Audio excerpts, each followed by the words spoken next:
أعوذ بالله من الشيطان الرجيم. بسم الله الرحمن الرحيم.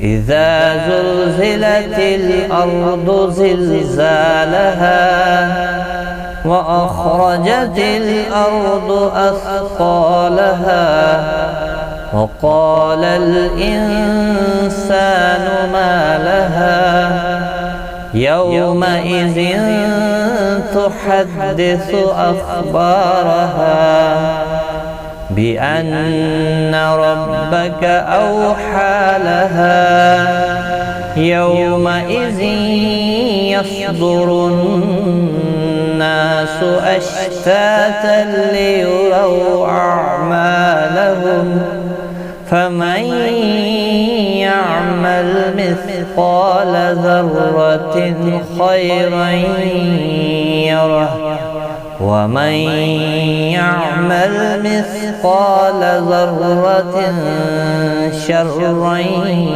يره. صدق الله العظيم.